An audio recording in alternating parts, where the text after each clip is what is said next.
Mereka bilang, jangan pernah main jelangkung kalau nggak tahu aturan. Tapi ada aja yang nekat, mikirnya cuma mainan biasa.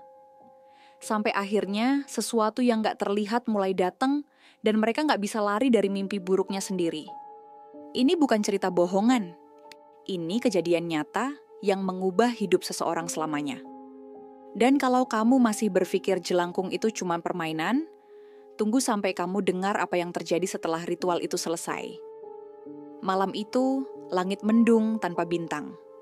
Angin berhembus pelan, membawa hawa dingin yang merayap sampai ke tulang. Di sebuah rumah kontrakan tua, sekelompok anak muda duduk melingkar di lantai ruang tamu yang hanya diterangi lilin.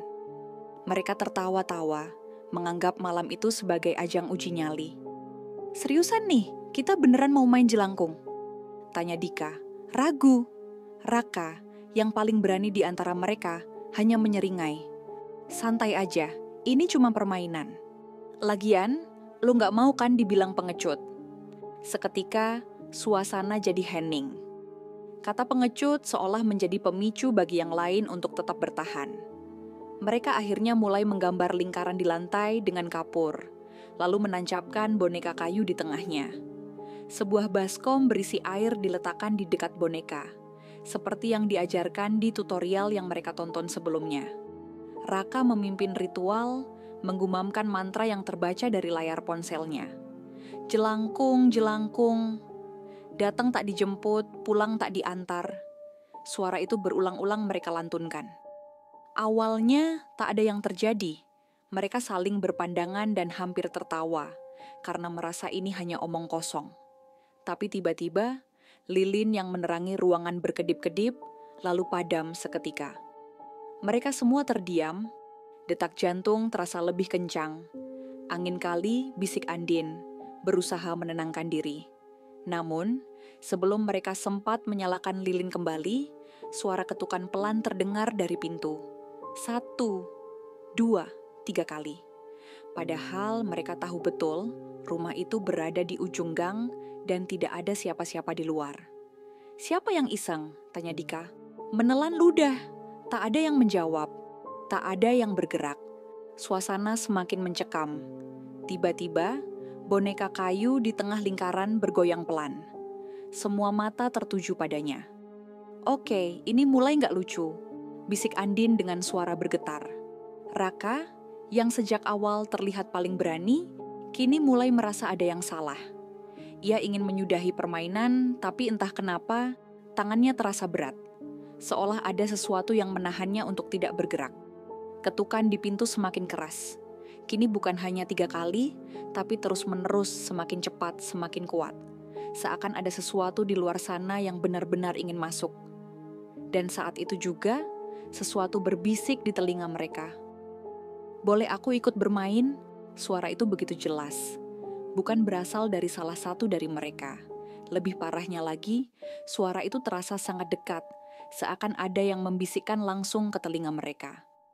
Andin refleks menjerit dan langsung menyalakan senter dari ponselnya. Cahaya putih menerangi ruangan yang kini terasa lebih sempit. Boneka kayu di tengah lingkaran masih berdiri tegak, tapi kini posisinya sedikit miring, seolah ada yang menyentuhnya. Udah, kita sudahi aja, ini gak benar, ucap Dika dengan suara gemetar. Raka mengangguk cepat, tapi saat dia mencoba melepas genggaman tangannya dari pegangan boneka, sesuatu yang tak terlihat menahannya. Dadanya mulai sesak. Nafasnya berat. Aku gak bisa lepas. Suaranya hampir tak terdengar. Mereka semua panik. Andin mencoba menarik tangan Raka, tapi tiba-tiba jendela di belakang mereka bergetar hebat. Seperti ada sesuatu yang ingin masuk. Tanpa aba-aba, pintu yang tadi diketuk kini terbuka sendiri, mengeluarkan suara decitan panjang yang menusuk telinga. Dika mengarahkan senter ke pintu. Kosong, tidak ada siapa-siapa di sana. Tapi saat dia mengarahkan cahaya ke lantai dekat ambang pintu, jejak kaki basah mulai muncul, satu persatu melangkah ke arah mereka. Siapa? Siapa yang masuk? Andin mulai menangis ketakutan. Jejak kaki itu berhenti tepat di ujung lingkaran. Angin dingin menerpa wajah mereka. Dan saat itu juga, boneka kayu yang mereka pegang bergerak sendiri. Perlahan mengangkat kepalanya, seakan menatap langsung ke arah mereka. Semua membeku. Mereka tak sanggup bergerak ataupun bersuara.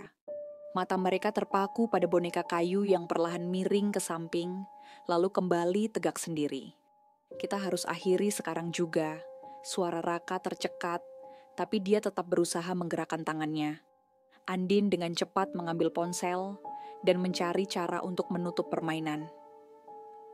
Kita harus membakar bonekanya, katanya panik. Tanpa berpikir panjang, Dika berlari ke dapur, mencari sesuatu untuk membakar boneka itu. Tapi saat dia kembali, dia berhenti di ambang pintu. Raut wajahnya pucat pasi. Guys, kita nggak sendirian. Mereka menoleh ke arah yang ditunjuk Dika. Di sudut ruangan, di tempat lilin terakhir kali menyala, ada sosok berdiri. Hitam, tinggi, dan tanpa wajah. Tapi yang membuat mereka benar-benar ketakutan adalah tangan panjang sosok itu yang perlahan terulur ke arah mereka. Dan sebelum mereka sempat bereaksi, lilin yang mereka bawa tiba-tiba padam, meninggalkan mereka dalam kegelapan total. Kegelapan menyelimuti ruangan. Nafas mereka tersengal, dada terasa sesak. Raka berusaha menggerakkan tangannya, tapi terasa berat, seolah ada sesuatu yang mencengkeramnya. Sarah berusaha menelan ludah, matanya terpaku pada boneka kayu yang kini bergerak sendiri. Perlahan tapi jelas, kepalanya yang tadi menunduk kini benar-benar mengangkat, menatap mereka. Kita harus bakar bonekanya. Suara Andin nyaris berteriak. Dika bergegas ke dapur, mencari sesuatu yang bisa digunakan. Tapi saat dia kembali, wajahnya pucat pasi. Kita nggak sendiri, bisiknya dengan suara tercekat. Mereka menoleh ke arah yang ditunjuk Dika. Di sudut ruangan, di tempat lilin terakhir kali menyala, ada sosok berdiri, hitam, tinggi, tanpa wajah. Tangan panjangnya terulur, seakan hendak meraih mereka. Dan saat itu juga, ponsel mereka mati serentak. Gelap total. Sebuah suara lirih terdengar dari tengah lingkaran. Sekarang, giliran kalian. Ruangan terasa seperti membeku. Mereka tidak bisa bergerak, hanya bisa menatap sosok tinggi hitam yang semakin mendekat. Napas Sarah mulai tersengal. Tangannya gemetar memegang ponsel yang sudah mati. Raka, gimana ini? Suaranya nyaris tak terdengar. Tiba-tiba, boneka kayu di tengah lingkaran terlempar sendiri ke udara, menghantam dinding dengan suara keras. Pintu kontrakan bergetar hebat, seperti ada yang mencoba menerobos masuk dengan paksa. Dika tersentak. Dengan sisa keberaniannya, dia meraih korek api di atas meja. Andin benar, kita harus bakar bonekanya sekarang. Raka mengangguk cepat. Dia meraih boneka itu yang kini tergeletak di lantai. Begitu tangannya menyentuh kayu dingin itu, dadanya langsung sesak.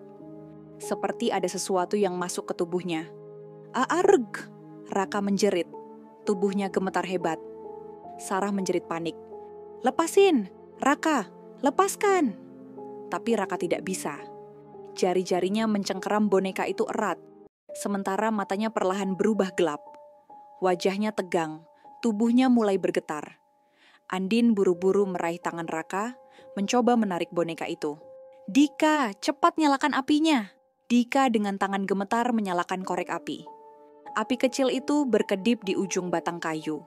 Tapi sebelum dia bisa mendekatkan ke boneka, suara mengerikan itu kembali terdengar.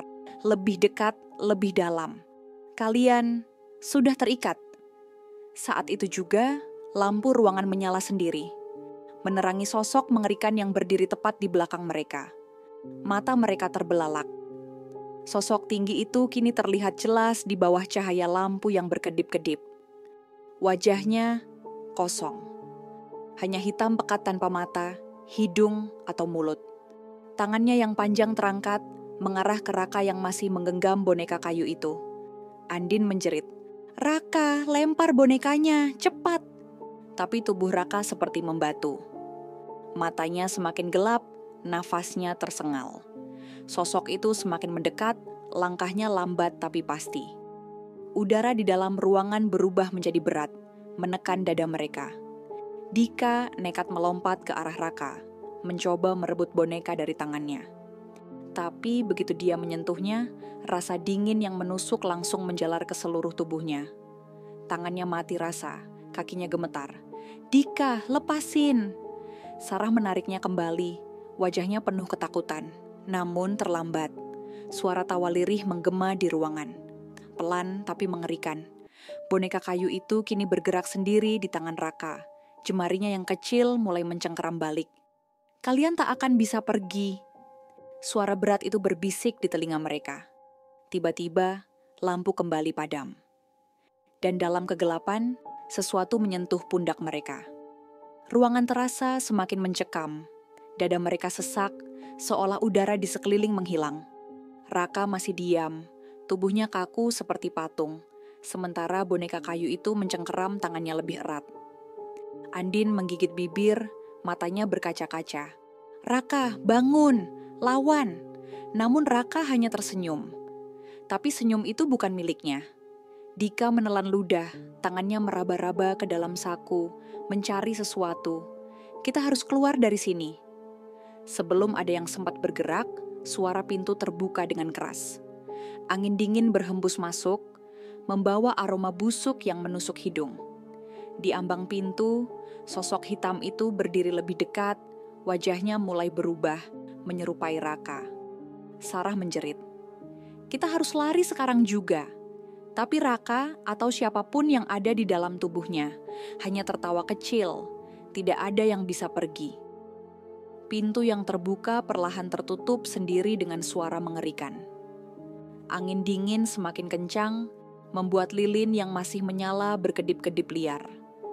Sosok hitam itu kini berdiri tepat di depan Raka, menatapnya tanpa mata, tapi tetap terasa seperti sedang menelanjangi jiwa mereka. Andin meremas tangan Sarah yang gemetar. Dika mencoba mendekati Raka, tapi tiba-tiba tubuhnya terhempas ke belakang, seolah ada kekuatan tak terlihat yang menghantamnya.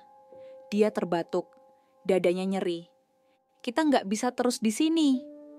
Boneka kayu itu mulai menggerakkan kepalanya ke arah mereka, perlahan, seperti menilai satu persatu. Mulutnya yang awalnya tertutup, kini mulai terbuka. Sebuah suara keluar, parau dan dingin. Sudah terlambat, Sarah menutup telinganya, berusaha menahan tangis. "Aku nggak mau mati di sini." Namun sebelum ada yang sempat bertindak, Raka tiba-tiba mengangkat tangan. Mata hitamnya bersinar samar. Bibirnya bergerak tanpa suara. Dan saat itu juga, suara jeritan menggema dari dalam boneka kayu. Sesuatu atau seseorang sedang mencoba keluar. Tiba-tiba lilin-lilin di ruangan itu padam. Hanya tersisa kegelapan pekat yang membuat semuanya terasa seperti berada di ruang hampa. Nafas mereka berat, jantung berdetak tak beraturan. Dari dalam boneka kayu, terdengar suara gemeretak seolah ada sesuatu yang meronta dari dalam. Dika meraba-raba lantai, mencari sesuatu yang bisa digunakan untuk bertahan. "Kita nggak bisa diam aja." Andin mundur selangkah, menahan tubuh Sarah yang hampir pingsan. "Kalau ada yang keluar dari boneka itu, kita bakal kena masalah besar." Suara jeritan dari dalam boneka semakin keras, menggema di seluruh ruangan. Tiba-tiba, tubuh Raka tersentak. Matanya yang sebelumnya hitam kini memutih, tanpa pupil. Tangan dan kakinya bergerak dengan cara yang tidak wajar, seperti ada tali tak kasat mata yang mengendalikannya. "Raka?" Andin memanggil, tapi tidak ada jawaban. Kemudian terdengar suara berbisik dari segala arah. Suara itu semakin keras, sampai akhirnya berubah menjadi satu kalimat yang jelas. "Kalian telah membangunkan sesuatu yang seharusnya tetap tertidur." Dika bergetar, menatap ke arah Raka yang kini perlahan menoleh ke mereka, dengan ekspresi yang bukan lagi miliknya. Senyum itu sangat lebar, terlalu menakutkan. Boneka kayu di tangannya tiba-tiba retak, dan dari dalamnya, sesuatu mulai merayap keluar. Cahaya merah samar merembes keluar dari celah retakan boneka kayu itu. Suara geraman rendah terdengar, menggetarkan udara di sekitar mereka. Tubuh Raka kembali tersentak, kali ini lebih kuat, seperti sedang mengalami kejang hebat. Andin menarik Sarah menjauh, tapi gadis itu sudah terlalu lemas untuk berdiri sendiri. "Dika, kita harus keluarkan dia dari sini." Dika mengangguk, tapi sebelum bisa bergerak, sesuatu keluar dari boneka kayu. Sepasang tangan hitam dengan kuku panjang dan tajam mencengkeram lengan Raka. Sarah menjerit, Itu bukan manusia." Makhluk itu merangkak keluar, tubuhnya kurus kering dengan kulit seperti arang yang pecah-pecah. Matanya kosong, mulutnya menyeringai dengan deretan gigi tajam yang meneteskan cairan hitam. Dika mundur dengan napas tersengal. "Kita nggak bisa ngelawan ini." Makhluk itu mengangkat kepalanya, menatap mereka satu persatu. Bibirnya bergerak, mengeluarkan suara serak yang terdengar, seperti banyak suara sekaligus. "Jangan lari, kalian yang memulai semua ini." Raka tiba-tiba terjatuh ke lantai, tubuhnya tidak bergerak.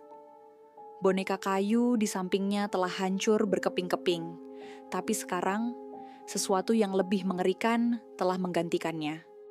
Ruangan terasa semakin dingin, seolah semua kehangatan disedot habis oleh makhluk itu. Andin menggenggam lengan Sarah erat, berusaha menahan tubuhnya yang hampir roboh. Dika mencoba menarik Raka, tapi sosok itu masih diam tak bergerak. "Raka, bangun!" Makhluk yang baru saja keluar dari boneka itu melangkah maju.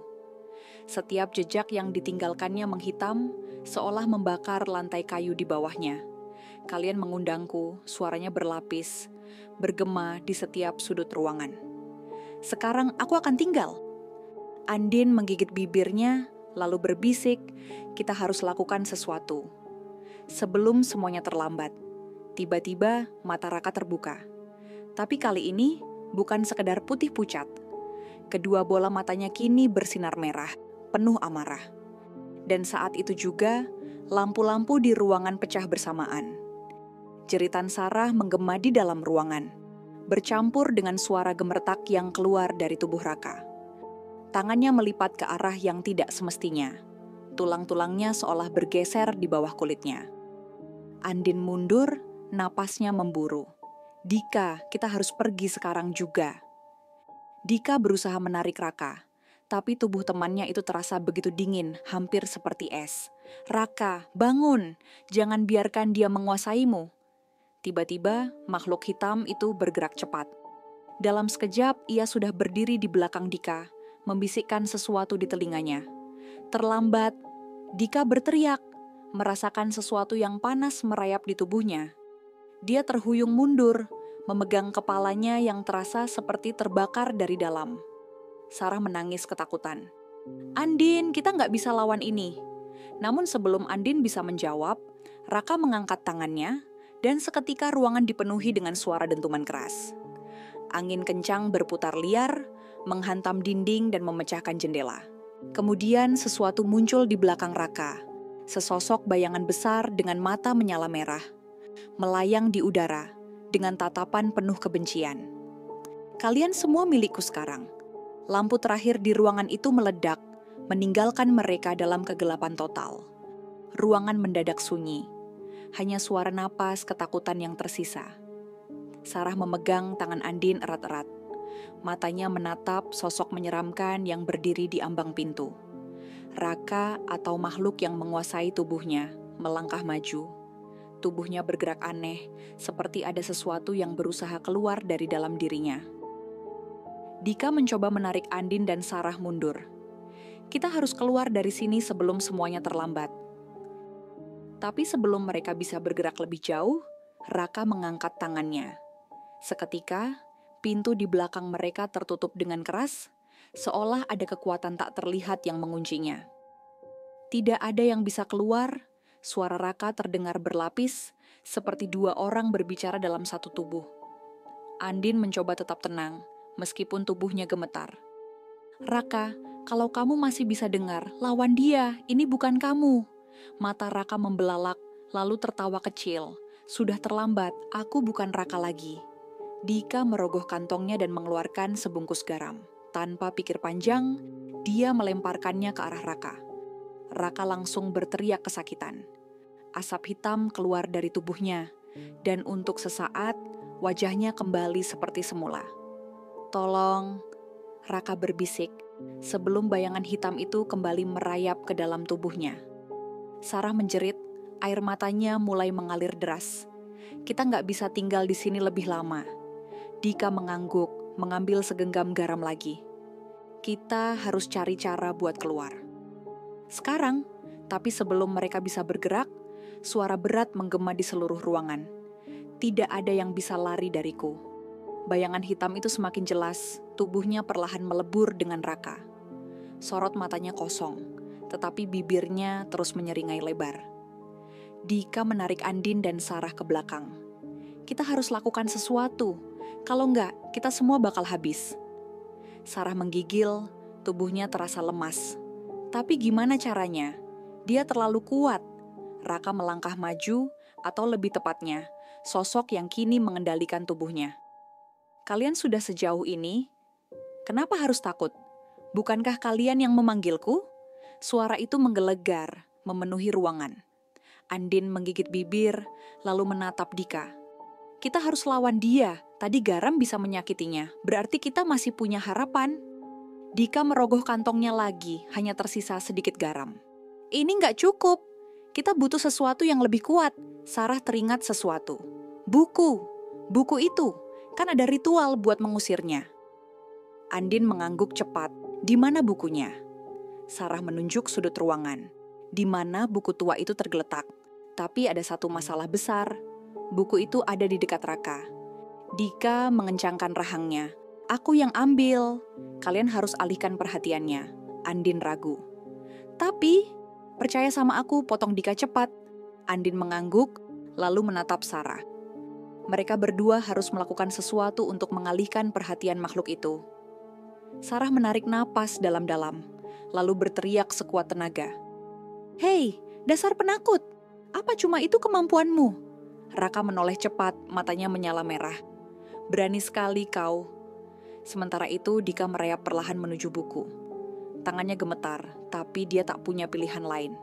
Satu langkah lagi, hampir sampai, tapi tiba-tiba Raka menoleh. Mau kemana? Dika menggertakkan giginya. Kita nggak bisa diam aja. Andin menatap Sarah dengan panik. Bukunya, kita harus baca mantra pengusirannya sekarang. Sarah menoleh ke sudut ruangan, tempat buku itu tergeletak. Tapi ada masalah besar. Buku itu berada tepat di kaki Raka, yang dikuasai makhluk jahat itu.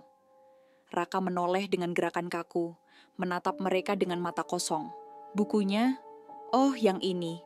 Ia menginjak buku itu dengan keras, membuat debu beterbangan. Dika menelan ludah. Kita nggak bisa kalah sama dia. Sarah, kau hafal nggak mantranya? Sarah menggeleng panik. Aku butuh buku itu. Andin mengepalkan tangan. Dika, kita harus ambil buku itu, bagaimanapun caranya. Dika mengangguk, menatap ke sekeliling. Aku bakal alihkan perhatiannya. Begitu dia lengah, kalian ambil bukunya. Sarah dan Andin saling berpandangan, lalu mengangguk. Dika merogoh sisa garam dari kantongnya dan melemparkannya ke arah Raka. Argah! Raka menjerit, tubuhnya tersentak ke belakang. Wajahnya berubah sekejap, seperti ada dua kepribadian yang bertarung di dalamnya. Andin dan Sarah tak membuang waktu. Mereka berlari ke arah buku ritual dan menariknya dari lantai. Sarah membuka halaman yang mereka cari dengan tangan gemetar. Aku menemukannya. Raka kembali berdiri, matanya semakin gelap. Kalian pikir bisa mengusirku? Sarah membaca mantra dengan suara bergetar. Dari kegelapan kembali ke asal, dari tubuh kembali ke bayang, menghilang dan tak kembali lagi. Tiba-tiba, ruangan bergetar hebat. Angin kencang bertiup, membuat lilin-lilin padam seketika. Raka meronta, tubuhnya mulai terangkat di udara. Tidak, kalian akan menyesal. Sarah melanjutkan, suaranya semakin lantang. Pergilah, tempatmu bukan di sini. Jeritan menggema di seluruh ruangan. Sosok hitam itu keluar dari tubuh Raka, mengerang kesakitan sebelum akhirnya menghilang dalam kabut hitam. Raka jatuh ke lantai, tubuhnya lemas. Andin berlari menghampirinya. Raka, kau baik-baik saja. Mata Raka perlahan terbuka. Aku kenapa? Sebelum mereka bisa bernapas lega, lampu ruangan tiba-tiba padam. Dalam kegelapan, suara pelan berbisik di telinga mereka. Permainan ini belum selesai. Suara tawa Raka yang menyeramkan bergema di seluruh ruangan. Dika, Andin, dan Sarah saling pandang dengan wajah pucat. Dia belum sepenuhnya pergi, bisik Sarah, tubuhnya gemetar. Andin memeluk buku ritual erat-erat. Kita harus menutup portalnya, kalau enggak makhluk itu bisa kembali. Dika menyadari sesuatu.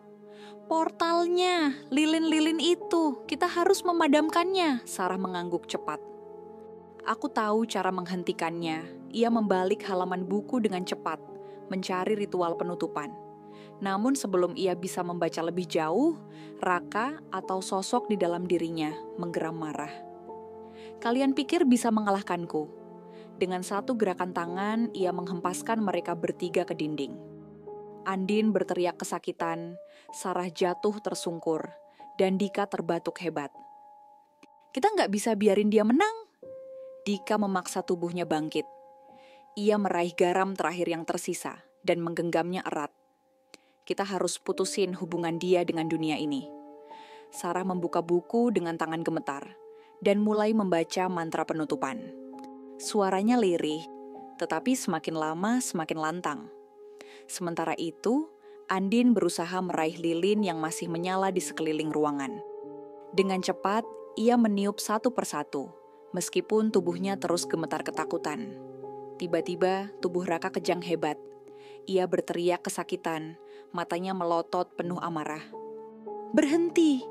Dika menaburkan garam ke sekeliling Raka. Sarah, terusin bacanya. Sarah membaca mantra dengan penuh keyakinan. Dengan ini, aku menutup gerbang kegelapan. Kembali ke tempat asalmu dan jangan kembali lagi. Ruangan bergetar hebat.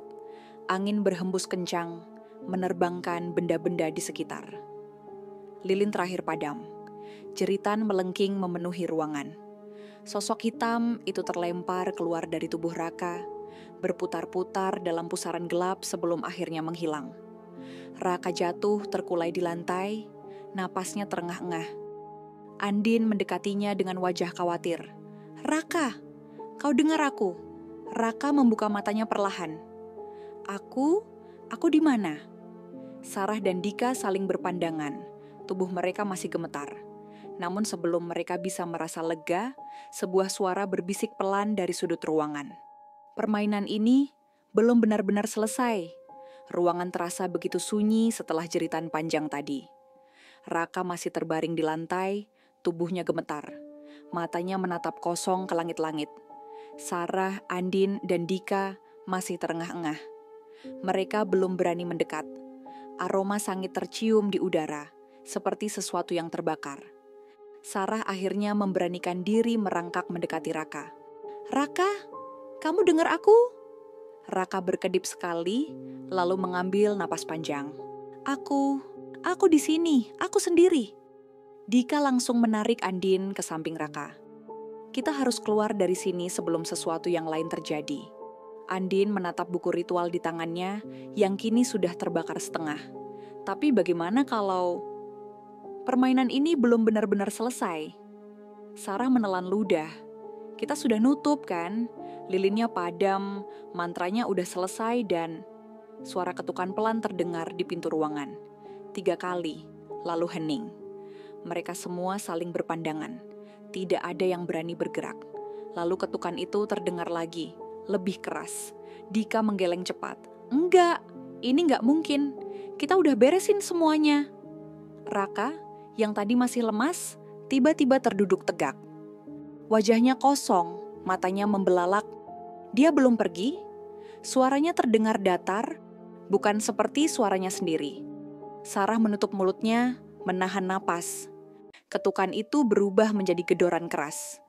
Pintu bergetar hebat. Mereka semua terpaku, tubuh membeku. Kemudian, dalam hitungan detik, semua lampu padam. Dan dalam kegelapan, terdengar suara tawa pelan. Permainan ini belum selesai. Itulah kisah tentang permainan jelangkung yang berakhir dengan teror tanpa akhir. Apa benar mereka berhasil menutup portal? Ataukah ada sesuatu yang masih tersisa di dunia ini? Mengintai dalam gelap? Menunggu untuk dipanggil kembali? Kalau kalian suka cerita ini, jangan lupa untuk dukung terus Cerita dari Bangku Kosong dengan like, komentar, dan share ke teman-teman kalian. Dan ingat, jangan pernah bermain jelangkung. Karena sekali dia datang, dia tidak akan pergi sendirian. Sampai jumpa di cerita selanjutnya.